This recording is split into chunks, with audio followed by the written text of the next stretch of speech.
to the Register's Report. My name is John Buckley. I'm the Register of Deeds of Plymouth County. This show is about Plymouth County real estate. Our headline for the month is February recordings are slightly up. What will the spring market bring? So we're going to talk about the numbers in February, the show being taped near the end of March.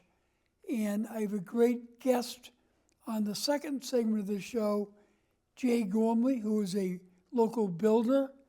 And we're continuing with a theme of barriers to home ownership. We're going to talk a little bit about some county records and some Plymouth Colony historical records. And let's get right to the numbers. So you're going to see a bar chart come up.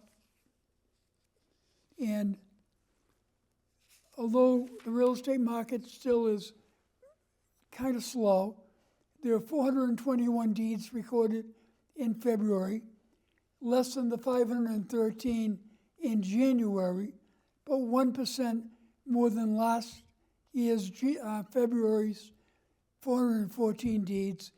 Year to date, however, because we had a pretty big January, we're up 12%. Next image you're going to see is of sales of property.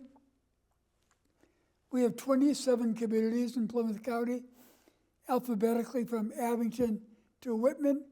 So there are sales that have occurred in every one of our 27 communities. However, Plymouth and Brockton are the highest and have been the highest. The next number you're going to see is a bar chart for mortgages. You can see it's gone up and down over the past year. There were 847 mortgages recorded in February, less than the 1,004 in January. However, 13% higher than last year's mortgages. And year to date, 13% higher. We always track foreclosure deeds and foreclosure issues. Since the meltdown in 2008, we really haven't seen those numbers reoccur. As a matter of fact, during COVID, there was a foreclosure moratorium. So the banks could not move forward on foreclosures. The numbers are still very, very low. There are only 6 foreclosure deeds in February, less than the 10 in January, 67% less than last year. So a foreclosure deed is when a lender has taken back the property from the owner, usually for failure to pay. The next one you're going to see are foreclosure notices. And they're the first step in the process when the lender is honing in on whether they're going to go forward with foreclosure. There are always more foreclosure notices than foreclosure deeds. There were 35 foreclosure notices in February, less than the 39 in January, and 31% less than last year. You're going to see a listing, again, like in sales, except they're for foreclosure deeds and orders of notice.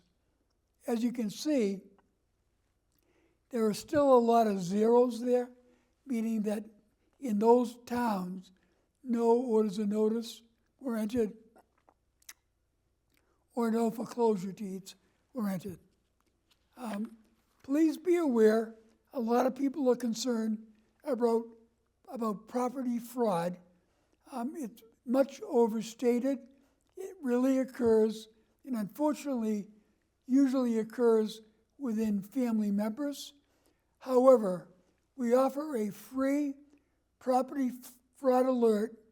Go to our registry website, PlymouthDeeds.org, go to the resources section, and you'll see fraud alert.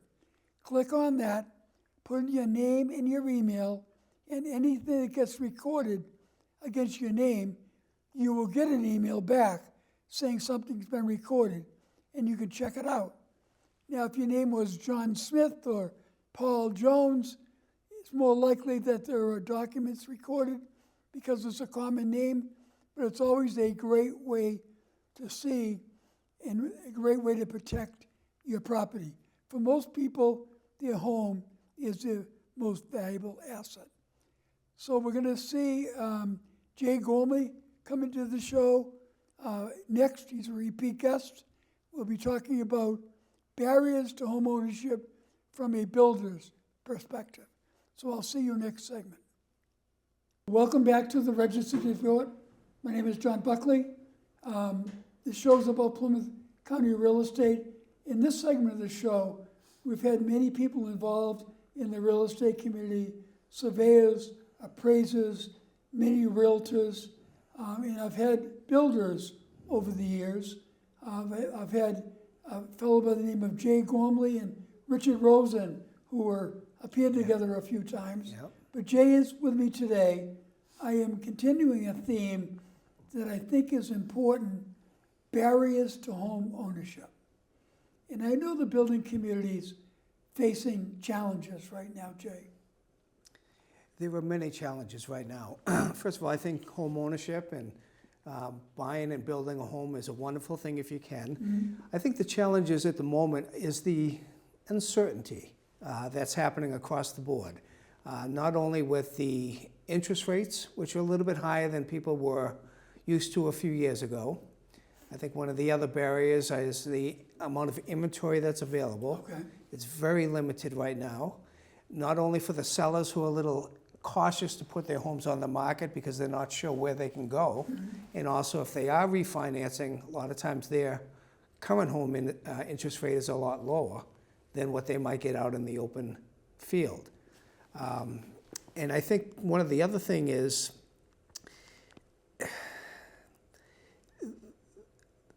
all of us are being told a tough story right now, I think, about with tariffs and things of that nature. And when I used the word uncertainty before, it has to come down to they're unsure what's going to happen in the future. Mm-hmm. And that also means future costs, because right now, you know, let's talk about possibly with Canada. Canada has the majority of our lumber.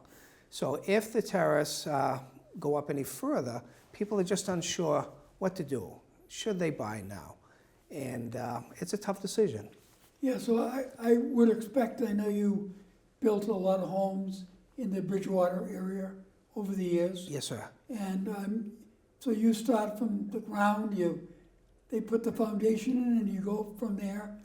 That's correct. You have to price out the cost of the house. That is correct. And we've been building in the Bridgewater area now for well over 20 years. And I've been in this business for over 38 years as a realtor and more importantly as a builder. Mm-hmm. So currently right now is finding good land if we're going to build. Land is scarce, good quality land is scarce. Then you have a little more different permit process than we're used to, because it seems like most towns and cities, the fees are going up, and that's making it a little uncertain for us. Then it's the materials that if we're going to be putting a house on the market after we build it and price it out, we're just unsure. Even myself, I watch a show called CNBC every morning. I heard just this morning, and these are not my words, but what I heard on TV, is that builders already across the board are thinking of at least a $10,000 increase. But the next guest on CNBC he said that it could be as high as 20%. So there's just a lot of uncertainty out there, John. Yeah, I know the governor came out with a plan that is supposed to increase the amount of housing. The amount of housing affects how difficult it is. We've seen prices rise over the last few years. Not as bad as it was a couple of years ago when there were like 20 or 30 people going to an open house. But you're right. People, there aren't places to go. Nothing comes up in the market. You hit upon something that's very good for the state. Yeah. And it's called these ADUs. Right, okay. And ADUs have been enacted, I believe, effective February 2nd, but they were signed into law late last fall. It's going to allow, for the most part, any residential homeowner to add a second unit either onto their existing home or as a freestanding unit. There are certain guidelines that each city and town might enact as far as the utilities and things like that, but it should help a lot of families stay in a family environment and help out with the cost because the land is already owned by the current homeowner. Yeah, I received an email from someone this morning looking to get a plan so they could do an ADU in their backyard in Duxbury. Yes, sir. And I think a lot of people are going to start to think about that because it doesn't have to be a family member anymore. It can be anybody that you're into. That is correct. From what I understand, you do not actually have to live at the property. Yeah. And you can rent it to a non-family member. So I did key in on the family end of things, but it could actually help with home ownership in general, creating a second income by that second unit.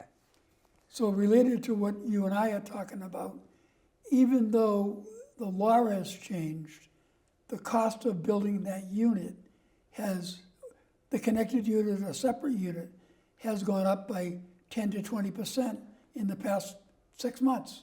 It's gone up significantly. Yeah. We had COVID a few years ago, and that changed our lives a little bit. But now, with the uncertainty of tariffs, I think a lot of the costs are being already hypothetically factored in just to protect themselves when they do sell a product, whether it be from the lumber yards to us, the builders, or for us to, guesstimate what it's going to cost on the end result. Because when you plan a home, you put a budget together. We put a budget together when we're building our own home. Right. We sort of have a game plan or a guideline that we've used now for well over 20 years. So we stay to that guideline, but we try to ballpark it going in the door. Why don't you tell our viewers what would it be in that budget? What would be in the budget? Yeah. Well, the first thing, of course, is land acquisition, then the permitting stage of things. Then once we get through the permitting stage, then we have to send out bids based upon the house plan that we're going to do.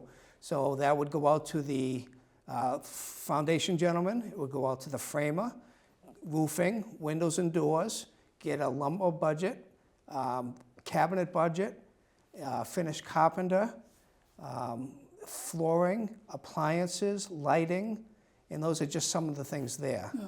And then, of course, you've got the exterior, which is, not only landscaping, but also site work, septic system, installation of water, might be city sewer, but usually in our area it's a septic system. So there's quite a bit to it. And in the past, we were able to build a house safely within 90 to 120 days. Wow. And that was very consistent with the gentleman who's my mentor and my partner, Tony Sharves. Sure. Having said that, it's a little bit uncertain today.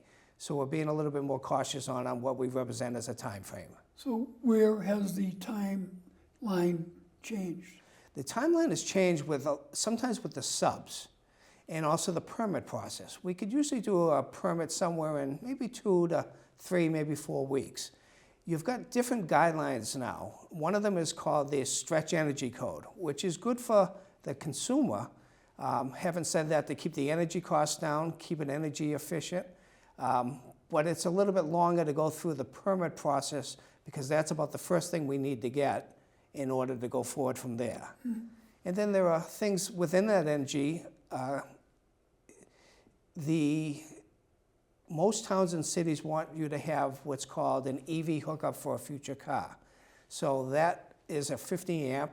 And having said that, that's changed our numbers a little bit too, because we've now gone from a 200 amp. What is an EV hookup? For an electric car. Oh, I see, okay. So we used to be able to build a house, the average house with 200 amps.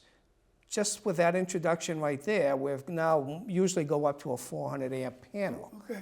And sometimes those are a little bit scarce, still in today's market. So sometimes we have to be very careful on, what we're thinking as far as presenting a house out and how many how many bedrooms we're going to have and how big we're going to make it for that purpose alone. So is that required or a feature? It is required in most towns and cities now. Yeah. Interesting. Yeah, and sincerely, we've built quite a few homes. We've not had an electric car yet, but who knows? It'll probably be forthcoming. Yeah. Certainly, a lot of people are promoting it, and I always wonder when you buy an EV, where do you charge? Yes, sir. Yes, sir. Because there aren't a lot of chargers out there for the public. No, sir. Yeah. Yeah. So where do you see it going over the next year? I know you've gone through the ups and downs of real estate in your business like everyone has. Yeah, there have been ups and downs, but it always seems to be that it'll come out in the end to where you should consider buying a house if that's what you want to do. Right. With interest rate deductions still in force, that's a good thing for home ownership. I would like to think that we're going to have several interest rate deductions over the next 6 to 9 months. Every person has a different input. Some say it's going to be 2 more cuts. Who knows? But that's, again, probably one of the barriers because people are just so uncertain. Yeah, no, I've had a lot of realtors on over the years, and they're great believers in the only way you can build wealth is to own property and gradually pay it down as you make your monthly payments. Yes, sir. And it's not happening right now as much for many people. I feel really bad about the young families that want to own a home and take advantage of that, and there's just not a lot of places to go. Yeah, and the prices have escalated so much over the last couple of years that a lot of people are being a little bit boxed out, and it is sad to watch. Yeah. Yeah. So what about micro homes? Have you noticed any of that going on, the smaller versions of properties? I have not per se with the term micro. Yeah. I've certainly heard of them. Yeah. I think people are, if they're going to start from scratch or they're out looking, they're going to keep it to, their minimal needs instead of getting the biggest and the best, because I think they'll help them with their budget. Yeah. And so the ADUs, the accessory dwelling units, are really just starting under the new law. They're starting. I've heard a few folks already pulling permits in Bridgewater and in Lakeville, which is where I currently live. Having said that, they allow up to 900 square feet or 50% of the gross living area of their current home. Now, in the past, we've built quite a few in-laws with 600 square feet. And they were very comfortable for the average one or married couple, possibly. Going up to 900, the potential for 900 square feet is really going to make it really nice. And it's something I personally would consider with my own family at some point in the future. Yeah, no, I've definitely heard of people selling their home to one of their children and building, the in-law / ADU connected to it. Yes. And the owner's moving into that. And in addition to that, if you think about it, you can also add an ADU for future income as well. And, where you do not have to personally live there, it could be just a good long-term investment as well to spend the money on that ADU. Yeah. I wonder in Bridgewater whether you'll get people doing that for the college students. That's a good point. Yeah. Very good point. Well, let's talk a little bit about, do you see any break in the barriers going forward over the next year? I think it's going to be guarded, to be sincere with you, John. You just don't know what's going to happen next with some of the geopolitical things that are going on. And I'd like to think that things will start to smooth out. But, even after 38 years, I'm a little bit unsure myself. Right. And it's hard to pull the trigger on maybe buying lots or a larger piece of land when you're just a little bit unsure at this point. So over your career, how many houses have you sold? Sold? Yes. Hundreds. Hundreds? Yeah. Always great to see you, Jay. Thank you so much, John. Thanks for coming on, sharing your perspective. Absolutely. Thank you again, John. Welcome back to the Register's Report. Again, my name is John Buckley. I'm the Register of Deeds of Plymouth County. I want to thank Jay Gormley for the great job he did in describing pitfalls facing those in the building community. And certainly it attributes to the housing crunch, when you have a lack of housing supply. In this segment of the show, we always do something a little lighter in nature. We talk about some of our great county and colony history.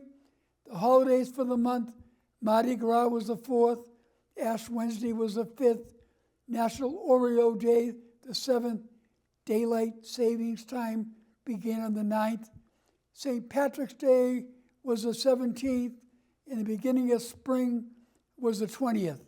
Because we're in what we call in Plymouth County St. Patrick's Month, not St. Patrick's Day, because of the high number of members of our community who are descendants of the Irish, and in particular parts of Plymouth County are known as the Irish Riviera. We're going to talk about some of our great Irish Plymouth County history. So first you're going to see an image from a great Irish poet, John Boyle O'Reilly.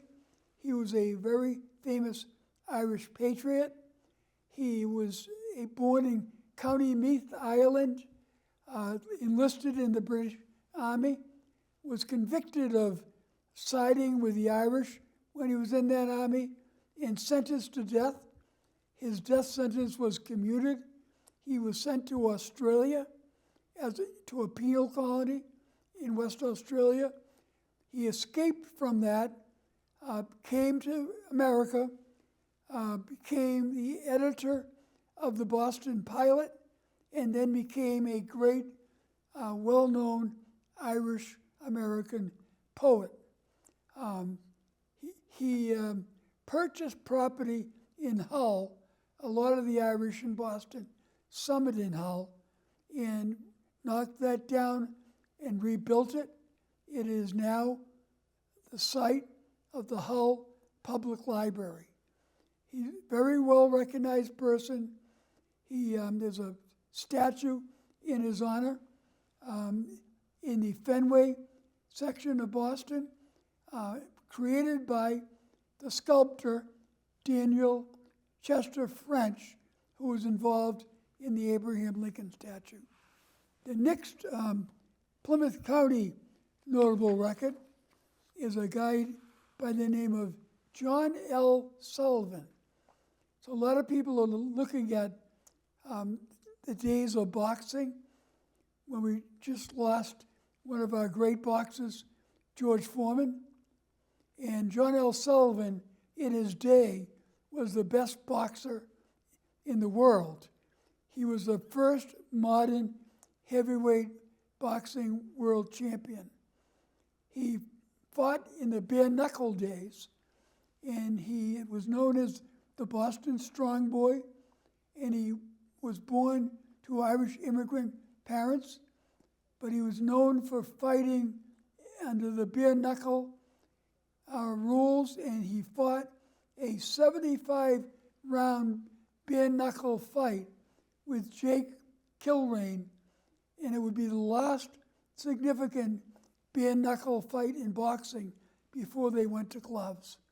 He lost a fight to Gentleman Jim Corbett, and after that loss to Gentleman Jim Corbett, he retired from boxing, and he lived on a 60-acre farm in West Abington on Hancock Street until he passed away.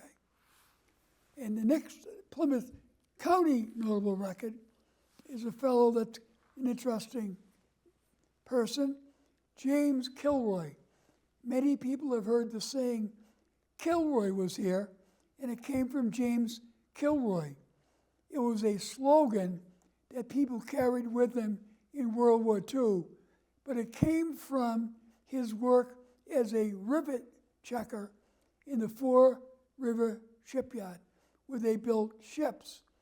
So in those days, there were many parts of building a ship, including putting rivets to connect the metal together, and there were actually people paid to make sure the rivets were solid and connected, and there were many people, they were paid piecemeal, so there were many people stealing other people's work. So Kilroy decided he would check those rivets and put his name on it. Kilroy was here.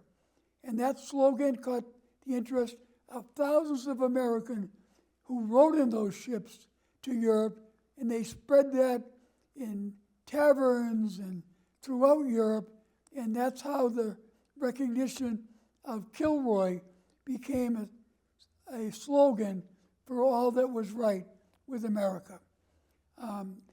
His slogan and cartoon remains popular graffiti in the world.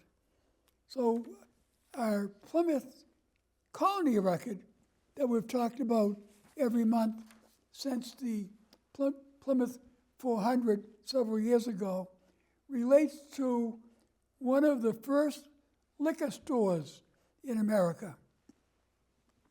So in 1663, the colonial court, made up of some very significant colonial names like Thomas Prince, Hosea Winslow, William Bradford, allowed a woman from Scituate by the name of Lydia Garrett, Mistress Lydia Garrett, to become a seller of liquor.